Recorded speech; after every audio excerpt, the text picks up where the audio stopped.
Gram panchayat Kadipur से कर्मठ ईमानदार संघर्षशील प्रधान पद के सेवक शिवपूजन तिवारी के समर्थित प्रधान पद प्रत्याशी रामजी यादव के चुनाव चिन्ह पे मोहर लगाना है। जिनका चुनाव चिन्ह है कन्नी, कन्नी पे मोहर लगाना है। शिवपूजन तिवारी समर्थित प्रत्याशी रामजी यादव को जिताना है। सुनाए चाचा चाची मानेला कहानावा, हाथ जोड़ी वोट मांगी देदा मतदानावा, हाथ जोड़ी वोट मांगी देदा मतदानावा। सुनाए चाचा चाची मानेला कहानावा, हाथ जोड़ी वोट मांगी देदा मतदानावा।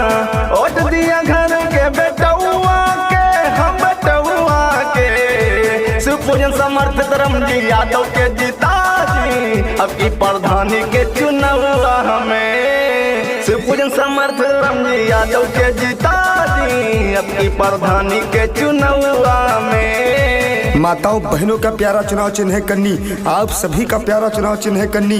कन्नी पे मोहर लगाना है। शिवपूजन तिवारी के समर्थित प्रधान पद प्रत्याशी रामजी यादव को जिताना है। चुनाव चिन्ह कन्नी है मेरे भाइयों। कन्नी पे मोहर लगाना, कादीपुर में विकास की गंगा बहाना।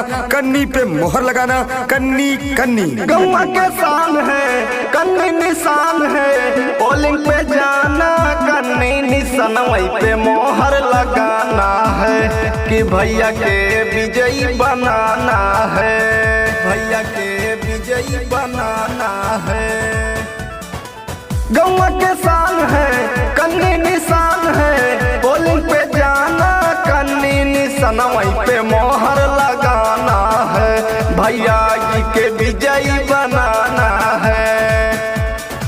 झुके कहे सबके पौआ के, हाँ पौआ के शिवपूजन समर्थित रामजी यादव के जिता जी। अब की प्रधानी के चुनाव हमें शिवपूजन समर्थित रामजी यादव के जिता जी। अब की प्रधानी के चुनाव में हो चुका आगाज रण बदलने की तैयारी है। हो चुका आगाज रण बदलने की तैयारी है। इतिहास वही रचेगा, संघर्ष जिसका भारी है। मेरे भाइयों आप सभी का प्यारा चुनाव निशान है कन्नी। कन्नी पे मोहर लगाना, शिवपूजन तिवारी के समर्थित प्रधान पद प्रत्याशी रामजी यादव को जिताना। चुनाव निशान है कन्नी कन्नी। माताओं बहनों का प्यारा चुनाव निशान है कन्नी। भैया भाभी का चुनाव निशान है कन्नी। गरीब मजदूर किसान भाइयों का चुनाव निशान है कन्नी। शिवपूजन तिवारी जी का चुनाव निशान है कन्नी। रामजी यादव का चुनाव निशान है कन्नी। कन्नी पे मोहर लगाना, शिवपूजन तिवारी जी के समर्थित प्रधान पद प्रत्याशी रामजी यादव को जिताना। चुनाव निशान कन्नी कन्नी कन्नी।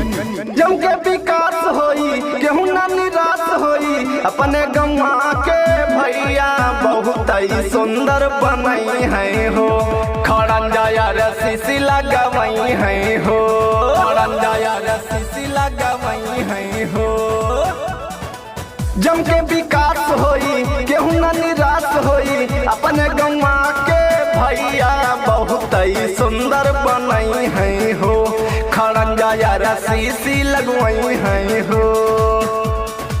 मोहर लगई है जाके कन्नी पे, हाँ कन्नी पे शिवपूजन समर्थित रामजी यादव के जिता दी। अब की प्रधानी के चुनाव में शिवपूजन समर्थित रामजी यादव के जिता दी। अब की प्रधानी के चुनाव में